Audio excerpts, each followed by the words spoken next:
England में king Arthur के बारे में खोज करते हुए मैं सबसे पहले उनके जन्म स्थान टिंटाजल में पहुंचा, फिर उनकी कब्र से जुड़ी जगह ग्लास्टनबरी गया। लेकिन अब पता चला है कि यहाँ से पश्चिम में एक्सप्लोरर्स का एक ग्रुप उस जगह के काफी करीब पहुंच गया है जहां किंग आर्थर को दफनाया गया हो। उनमें शामिल होने के लिए मैं वेल्स जा रहा हूं, जहां हम मिलेंगे डीनस रॉक पर। 1, 2, 3, 4। वेल्स में आपका स्वागत है। ये ब्रिटेन का अलग ही इलाका है। ये है वेल्स। ये इंग्लैंड जैसा दिखता तो है, लेकिन बोलने का तरीका थोड़ा अलग है।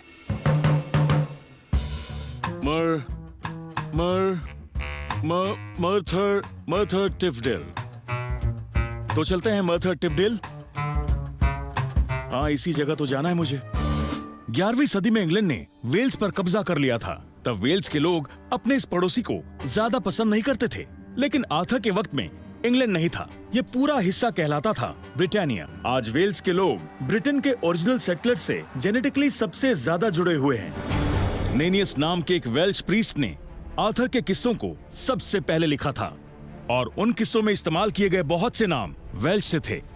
आर्थर की हर कहानी में लिखा गया है कि वो अपने दुश्मन मॉडरेट के हाथों बुरी तरह जख्मी हो गए थे, लेकिन उसके बाद कुछ साफ नहीं। इंग्लैंड की कहानियों में लिखा है कि आर्थर एवलॉन नाम की रहस्यमयी आइलैंड पर चले गए, लेकिन वेल्स में माना जाता है कि बुद्धिमान मर्लिन ने राउंड टेबल के नाइट्स को पहाड़ी के नीचे एक गुफा में छिपा दिया। शायद उन गुफाओं को पता लग गया है। और अब मैं मिलूंगा गैरी एवंस और एंडी फ्रीम से, जिन्होंने अपनी जिंदगी का ज्यादातर समय केव्स में ही बिताया है। लगता है कि आप लोग पहले से ही तैयार हैं। हम तैयार हैं। हाँ। केव्स में जाने के लिए तैयार हैं। गैरी और एंडी कई साल से वेल्स में खोज कर रहे हैं, और शायद अब वो किंग आर्थर की कब्र की खोज में कामयाबी के काफी करीब पहुंच गए हैं।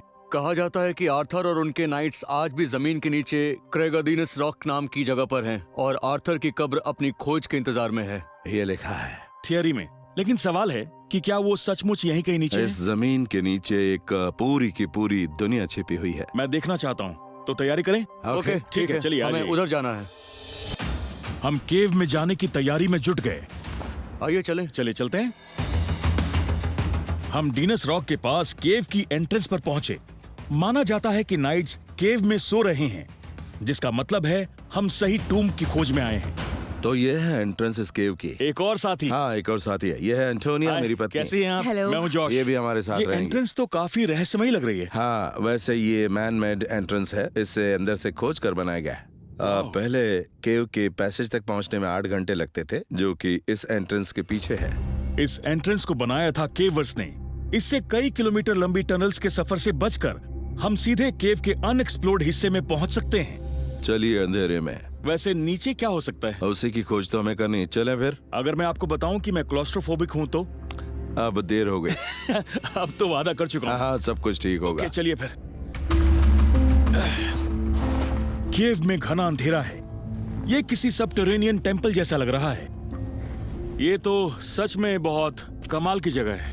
हाँ, ये कमाल का रास्ता है। वाह, यहाँ बहुत खूबसूरत फॉर्मेशंस दिखेंगी।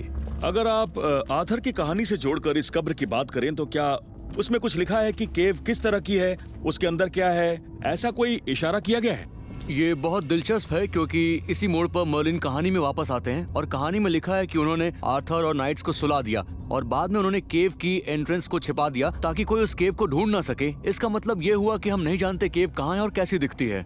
आर्कियोलॉजी के हिसाब से आपको यहाँ क्या मिला? एंट्रेंस के नजदीक कई महत्वपूर्ण चीजें मिली थीं। एक कोने पर एक आदमी का शव पड़ा हुआ था। हम उसकी उम्र के बारे में नहीं जानते।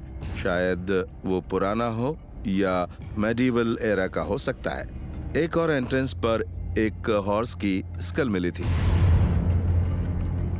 और स्कल को वहाँ देखना वाकई अजीब था। आर्थर से जुड़ी कोई चीज नहीं मिली? कोई चीज नहीं थी। फिर भी खोज रहे हैं। कुछ हाथ लगा तो अच्छा होगा। ठीक है, तो चलिए खोज जारी रखें। हाँ,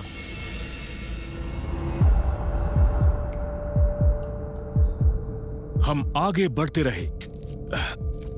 काफी तंग जगह है। निकल गए।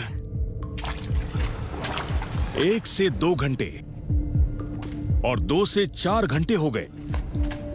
मैं नहीं जानता कि हम कितनी अंदर हैं, लेकिन सबसे खतरनाक बात यह है कि ये टनल्स लगभग 80 किलोमीटर लंबी हैं। आप ठीक है ना जॉश? अभी तक तो हूँ। आप फिट हैं? ऊपर उठाओ।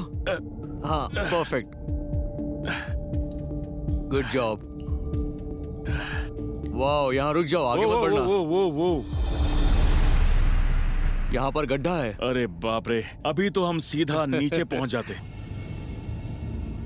कितनी गहराई होगी? मैं नहीं जानता। मुझे नहीं पता कि ये कितना गहरा है। अब आगे क्या करना चाहिए? अब फैसला हमारे हाथ में है। हम रस्सी से नीचे उतरकर देख यहाँ से सकते हैं मुड़कर हम हाँ, किसी पब में जा सकते हाँ, हैं। वो भी कर सकते हैं। सही कहा। चुनना मुश्किल है, आगे बढ़ते हैं।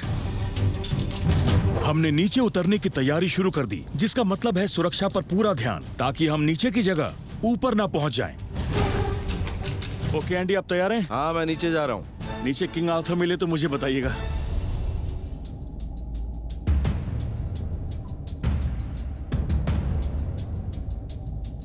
ओके जॉश, नीचे आ सकते हो।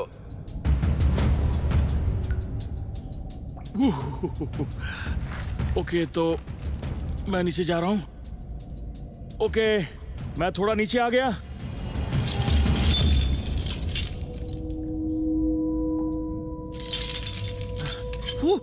स्लिपरी, बहुत फिसलन है। यहाँ पैर जमा के उतरना मुश्किल है एंडी। हाँ, बहुत स्लिपरी है। आहिस्ता आहिस्ता नीचे आते रहो, आराम से आराम से। मैं वेल्स की एक गुफा के अंदर किंग आर्थर की कब्र की खोज में जुटी एक टीम में शामिल हूँ। ओ, आप जरा पीछे रुक जाएं, आगे बिल्कुल ना आए। नीचे देखकर लगता है कि बाहर निकलने का मौका नहीं मिलेगा। नीचे नीचे आराम से। वो यहाँ बहुत फिसलन है। ओह, अब ठीक है। ये बहुत स्लिपरी है। हाँ, बस ऐसे ही नीचे आते रहो।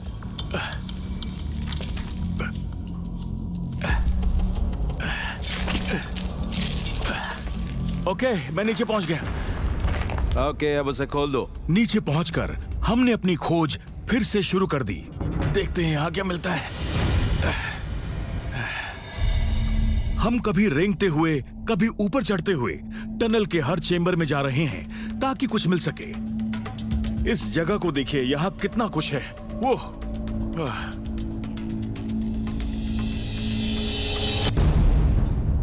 ओह, यहाँ पानी है। मैं जानता हूं ये गर्म नहीं होगा। ओह, सोचा नहीं था ऐसा होगा।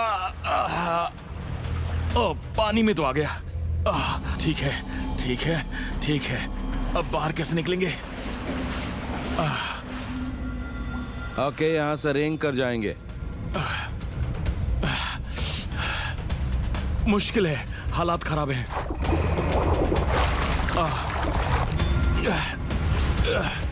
ऊपर की ओर जाना है जॉश।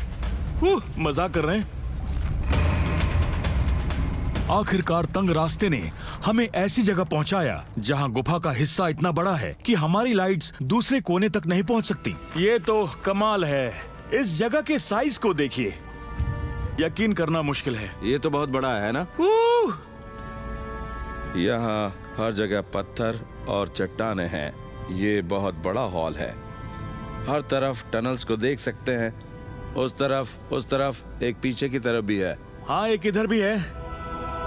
ये बताइए कि इन टनल्स की लंबाई कितनी होगी? 80 किलोमीटर। 80 किलोमीटर। नक्शा है क्या? हाँ, उन सभी के मैप हैं। हम बस उतना जानते हैं जो कुछ हमने देखा है, जहाँ हम पहुँचे हैं। जरा सोचिए, यूके में ऐसी टनल्स को ढूंढना जिनके बारे में पहले कोई भी नहीं जानता था, और आप खोज करते हुए ऐसी जगह पर पहुंच जाते हैं। इसलिए हो सकता है कि जिस चैम्बर में खास आर्कियोलॉजिकल आर्टिफैक्ट्स हों वो हमें मिल जाए। हम जानते हैं कि कई केव्स को अभी तक खोजा नहीं गया है। वो यही हैं क्योंकि पानी का रास्ता हमें पता है, इसलिए कहानी से जुड़ी कोई चीज यहाँ हो सकती है। क्या बात है। लेकिन यहाँ किंग आर्थर से जुड़ा कोई सबूत नहीं है। हालांकि हमने अच्छी तरह से देखा है। आज बहुत काम किया और अब हम आगे नहीं जा सकते। वापस जाने का सफर भी बहुत लंबा है। तो वापस चले इस तरफ। मैंने गुफा में 7 घंटे बिताए हैं और एक नई दुनिया को देखा है, लेकिन किंग आर्थर से जुड़ा कोई सबूत नहीं मिला। वेल्स में कई 100 किलोमीटर लंबी गुफाएं हैं जिनकी खोज या जांच अभी तक नहीं हो पाई है। इसलिए किंग आर्थर के बारे में मेरी खोज यहां खत्म नहीं होगी। मैं वापस इंग्लैंड आ गया, जहां इलाका तो बहुत खुला है लेकिन सड़कें सीधी नहीं हैं। अगर आप जानना चाहते हैं कि इंग्लैंड में ड्राइव करना कैसा लगता है तो समझ लीजिए, अपनी कार सड़क पर लाइए और सर्कल्स में घुमाते रहिए। इन्हें सर्कल्स बहुत पसंद है। इन्हें गोल गोल घुमाने में बहुत मजा आता है। इन्हें पसंद है ना जाने चक्कर खाने में क्या मजा आता है। ओ देखिए, एक और सर्कल।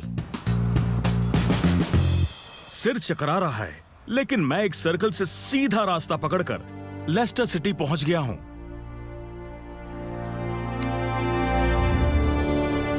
हाल ही में इंग्लैंड में एक और मशहूर किंग को दफनाया गया है, लेस्टर कैथेड्रल में। यह रिचर्ड III की नई कब्र है।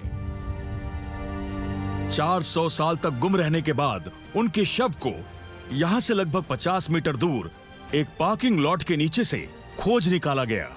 रिचर्ड III इंग्लैंड के मशहूर किंग होने के साथ साथ इंग्लिश लिटरेचर की अच्छी खासी जानकारी रखते थे।